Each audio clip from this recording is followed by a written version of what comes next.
저는 유튜브 댓글 다 보고 있으니까요. 제 응원 많이 남겨주시기 바랍니다. 이제는요, 국민의힘 윤리위원회가 경찰국 신설 반대를 주장한 권은희 의원을 상대로 징계 절차에 들어가면서 파장이 커지고 있습니다. 당사자인 권은희 국민의힘 의원 연결해서 어떠한 입장인지 한번 확인해 보겠습니다. 권은희 의원님 나와 계시죠? 네, 네, 안녕하십니까. 안녕하세요, 의원님. 네, 의원님께서 징계 사유를 직접 확인해 보셨다고 했어요. 저희가 뭐 네, 언론에서 찾아보려니까 잘 없더라고요. 그래서 네, 징계 이유가 경찰국 신설 반대와 이상민 장관 탄핵 주장, 이 두 가지 때문 맞습니까? 네, 그 두 가지로 확인이 됐습니다. 그 이 내용 들으시고 어떻게 생각하셨어요?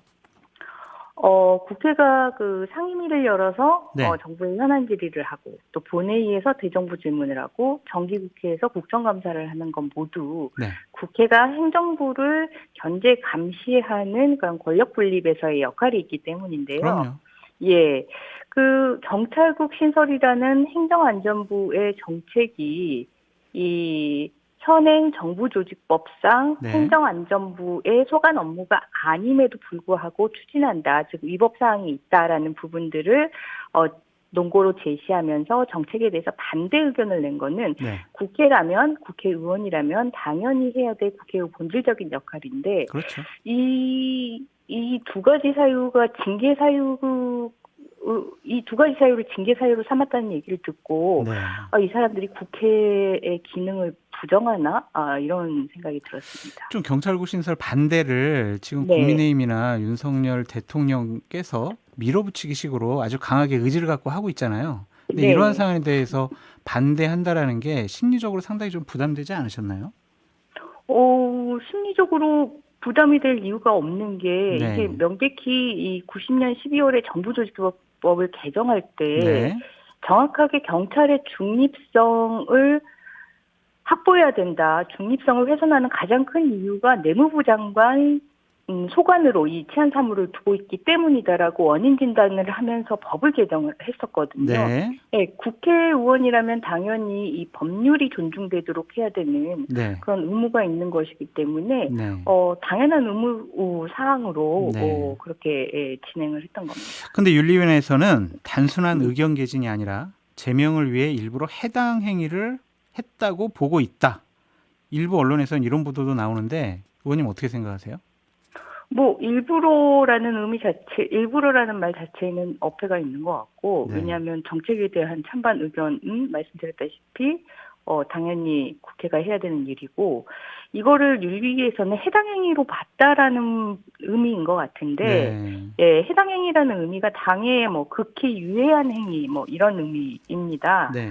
네, 근데 정당이라는 거는 이 국민의 정치적 의사 형성에 기여하기 위한 결사체인데요. 그렇죠. 이런 정치적 의사 형성을 위해 정책에 대한 찬성과 반대의 입장을 표명하고 그 논거를 제시하는 거는 그 정당의 본질에 부합하는 그러한 행동이고, 오히려 지금 윤리위원회에서는 대통령과 정부의 의사를 무비판적으로 수용을 해서 국민들에게 이 상명하달식으로 전달을 해야 되는데, 그거를 하지 않은 것이 해당 행위다, 이렇게 인식을 하고 있는 것 같아서 이분들이 국회의 역할에 대해서도 부정을 할 뿐만 아니라 정당의 사회적인 역할에 대해서도 완전히 잘못된 인식을 가지고 있는 것 같습니다.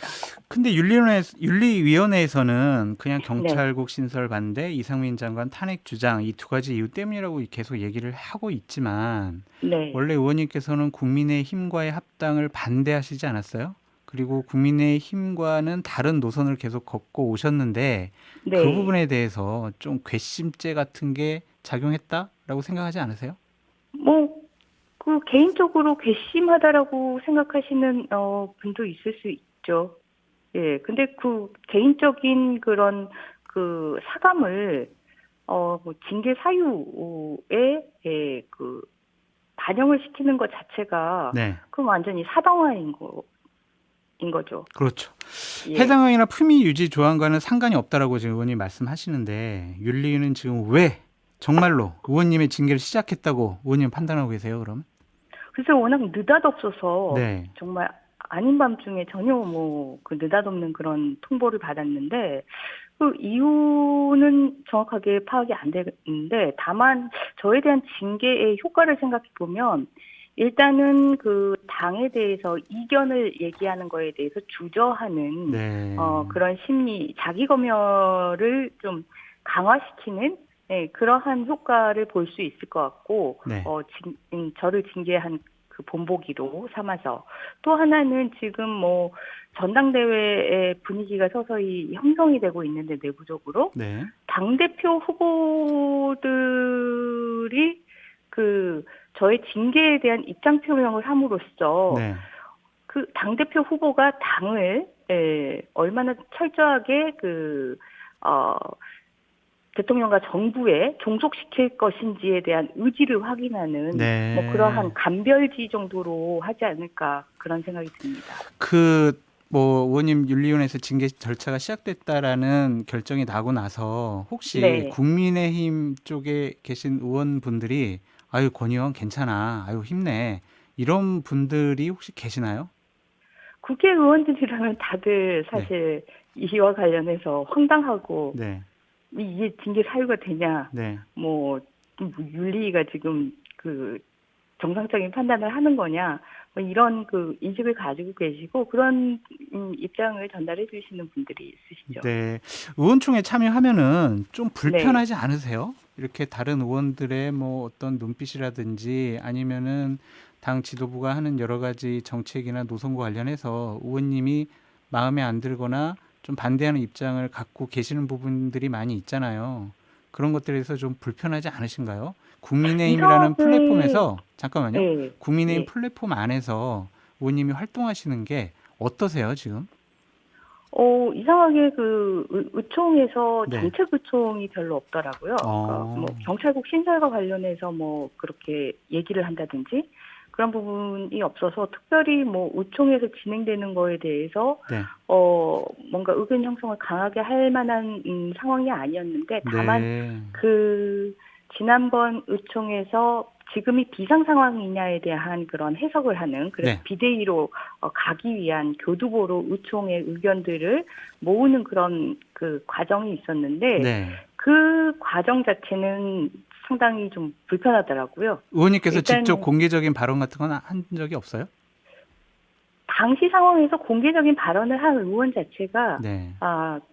수가 극히 적었고요. 네. 예, 그리고 그와 관련해서 이게 비상 상황이라고 인정을 하면 비대위로 가고, 비대위로 가면 이준석 그 당대표가 강제 해임되는 그런 그 결과가 된다라는 부분들에 대한 인식을 가지고 있는 게 아니라, 네.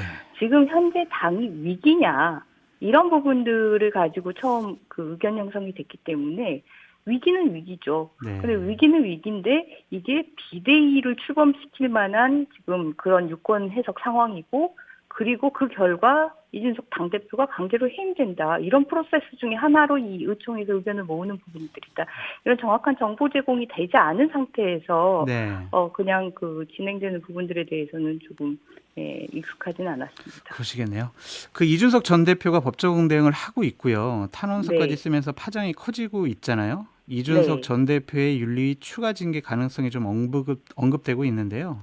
개인적으로 어떻게 해야 한다고 보시는지, 그리고 권은희 의원의 이번 징계 개시가 결국에는 이준석 전 대표를 겨냥하는 것이라는 일부 해석도 있어요. 이 부분에 대해서는 어떻게 생각하세요?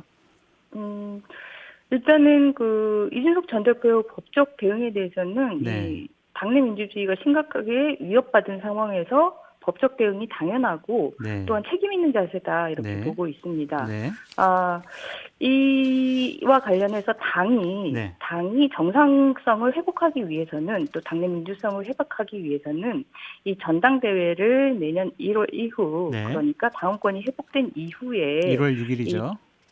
전당대회를 시작을 해서 이준석 그 대표가 당원들에게, 또 국민들에게 직접 재신임을 물을 수 있는 기회를 보장해 주는 것이, 네, 이것이 이 정치적인 해법이다, 이렇게 보고 있습니다. 네, 그리고 이준석 그 대표를 겨냥했다라는 부분은 그거는 제가 잘 이해가 안 되는데 이해가 안 어떤 취지로 겨냥을 그러니까 발언들을 일단은 통해서 권은희 네. 의원님에 대한 징계가 시작됐으니까 이준석 네. 대표가 지금 대통령을 향한 아주 강한 워딩으로 발언을 하고 있잖아요. 그래서 그냥 네. 이준석 대표를 징계하기 위해서 권은희 의원을 이제 처음으로 지금 먼저 징계를 시작했다. 이런 분석이죠. 분석이 그 일리가 있다라고 보여진 게 네. 다들 그날의 시범 케이스로. 윤리위에서는 네. 사실 이준석 대표 추가 징계를 할 것이냐 말 것이냐, 그 안건이 상정될 것이냐 말 것이냐가 사실은 윤리위의 그 가장 큰 관심사였는데 네. 뭐 전혀 예상하지 못하고 느닷없이 제 안건이 상정이 된 네. 상황이지 않습니까? 네. 그래서 이거를 하나의 그 샘플로 삼아서 선례를 삼아서 다음에 그 정치적인 발언에 대해서 의견 표명에 대해서, 의견 개진에 대해서 징계를 하는 그런 수순으로 나아갈 수도 있겠다라는 생각은 타당하다고 봅니다. 의원님 20초 남았는데요. 이제 네. 윤리 징계 절차와 관련해서 어떻게 대응하실 거예요? 윤리 징계에 따로 대응할 수 있는 별다른 방법이 없습니다. 가만히 그냥 처분만 기다려요? 네, 소명할 기회만 주어지는데요. 네. 그때 뭐 경찰국 찬반 논쟁을 거기서 벌리겠죠. 윤리위에서. 알겠습니다. 오늘 말씀은 여기까지 듣겠습니다. 지금까지 권은희 국민의힘 의원이었습니다. 감사합니다. 네, 감사합니다. 평일 저녁 6시 5분에 여러분을 찾아갑니다. MBC 라디오 표창원의 뉴스 하이킥.